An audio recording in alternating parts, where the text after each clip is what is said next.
Guys, what is going on? Pilot Man here with the RC Plane Addict. I want to welcome you to my channel, a place where I share my passion and addiction for flying these beautiful RC planes. So, I don't know if you guys have been keeping up with the greatest and the latest, but I've been building and using my 3D printer to kind of explore a different avenue of the hobby. So I love my 3D printer. I got the Anycubic Viper, and I've been using it to so far make two remote control airplanes, and I've been doing modifications and all sorts of it. But honestly, I'm still a super big beginner, and part of being a beginner is dealing with failure, and there is a ton of failure. I can't even begin to go into all the stories of how many times I've tanked a plane or, have just had, stupid beginner problems. But I mean, that's how we learn, right? So let's take a look at today's failure. All right, so we got my machine here, and I was running off a print, and yeah, everything seemed to be going really good. But then I saw this. Take a look at this hot mess. It's just total trash, and it was really unfortunate because this print was actually running off really, really well without a hitch. I mean, all these other parts look just unbelievable. They really, really do. And then I come to this, and what I can notice is this warping down here. I don't know if you guys can see that. There's just this gap, and this is what I've been talking about with proper bed adhesion, where you want everything to stick down really, really well to this. Now, this has been off for a few days, so everything's really cool, and it probably has released, but I haven't touched anything. So as you can see, it's all still pretty well down, and you can notice just how well that bed adhesion is. I mean, obviously, if I take the parts, they're just gonna release from the bed because that's what it's all good for. But there's no warping of any kind until you get to this last part here. And unfortunately, it was affecting the top layer of this piece that was right close to it here. So I had to unfortunately stop the print because I can only see that there was going to be more problems. And yeah, it's a huge waste of material. But in any case, I have to kind of try to figure out what's going on with this part here. So just looking at it, you can see it's already warped. So clearly it wasn't sitting flat. And this part, all of this, if you could believe it, this is all support material. So we have some things we got to look at, but first we're going to jump into the G code and see what's going on with all the layers and what was happening here with this print. All right, let's hit the computer and check it out.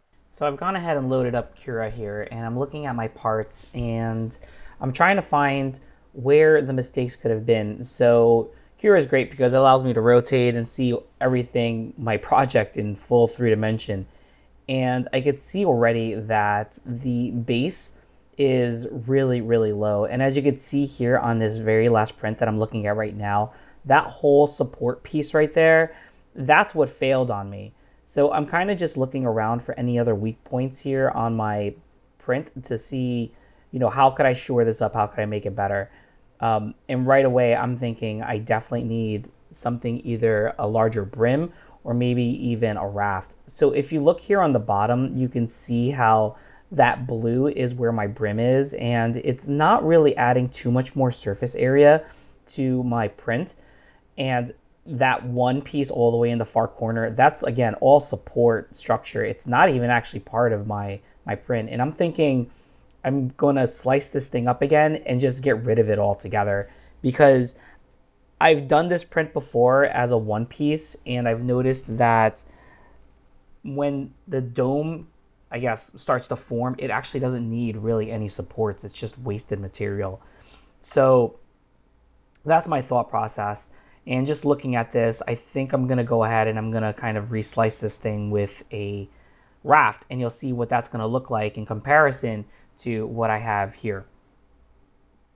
All right, so here is what this thing is going to look like after I've sliced it in Cura. So I've decided to go with a raft setting. This is literally the first time I've ever printed with a raft. And what a raft is, like I said before, it's a way to make your print stick to the bed better. So as you can see here, there is a huge surface area now sticking my parts to the bed of my printer. And there is some supports there, very few supports. And the greatest part about this program is it tells you how long your prints are going to take and roughly how much money you're going to be spending on your print with, you know, the materials that you're using.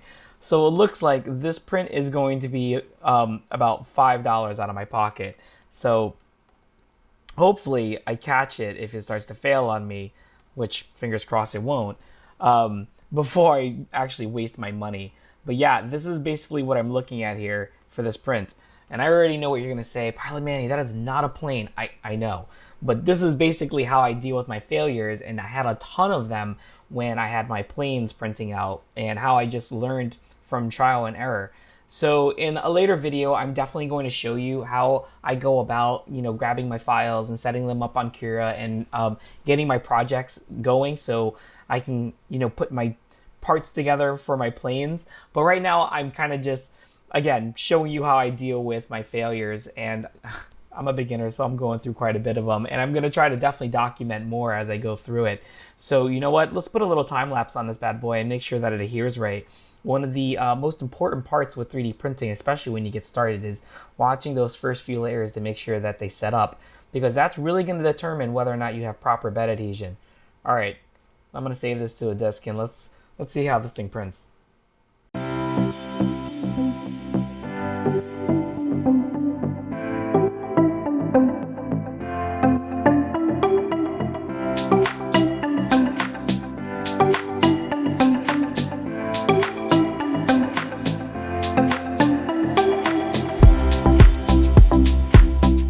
So this is what we're looking for. We're looking for nice, clean adhesion.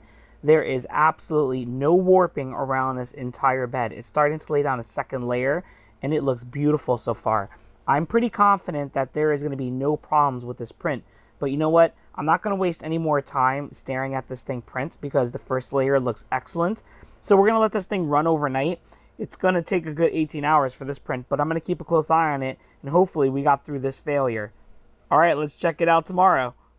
It's the next day, and I gotta tell you, so far this print is looking great. Everything adhered really well to the bed, and as you can see, everything is nice and straight, and this printer is cranking it out. Listen to that fan go. So we are about 10 hours into this project, and so far it looks like we've overcome that obstacle. All right, I'll check back in when this thing is done, and we can have one last revisit on what we did and how we solved this problem. Guys, check it out. That is one clean print. Everything stayed down on the bed. I had no issues. It looks solid all the way around. So just so you know what I'm doing, I'm actually printing an upscale Mandalorian helmet, because this guy is just way too small on me. But it fits the family members pretty good. So yeah, not a plane, but that's okay. Showing you how to deal with failure. And bed adhesion, huge part of 3D printing. You want to make sure that thing stays down. And there you go. So let's take a look at some of these prints. This thing should be cooled off by now. Oh my god, look at this. It came in like one part. That's hilarious. Yeah, and you saw how easy it released. I love that part. So it looks like, looks like there's a little bit of adhesion there. I'm not certain how that's going to happen. I was pretty sure it was cleared on the Cura. Might be another fail. All right, let's see if we can get this thing apart without breaking it. All right, so these guys released actually really easy from the bed. It just kind of snapped apart. That was pretty cool. The raft just gave it right off, and look how clean that is. So yeah, the part that kind of stuck together, there's a little hole there. I'm not too worried about it. I'll probably just fill that in with some material later. But the rest of it is actually pretty good. I'll have to clean up this excess here, and that's probably it for that. And this part is pretty solid. There's the part that broke. I can just clean that off. It looked like it just kind of fused to it. A little too close on the on the slicing program. I'll have to make sure to give a little bit more gapping next time. And believe it or not, I printed all of this without supports, which is pretty crazy. I mean, from the top, it looks great. From the bottom, you can see where it kind of drooped a little bit, but it took like nothing away from the actual quality of the print. So I'm pretty happy with that. I say that's a win. All right, guys, so there you go. That is how I deal with that failure.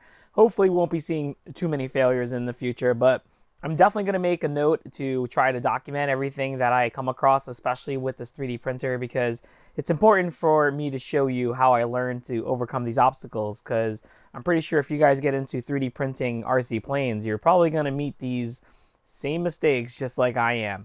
Anyways, I hope you guys liked that video. Give me a thumbs up if you did. Share with your friends. Don't forget to subscribe and leave a comment or a suggestion if you have any questions. And I guess I'll see you guys next time. Peace. So I thought today we'd kind of troubleshoot some problems. I don't know if you've been watching, but oh, that's kind of gross. Let's try that again.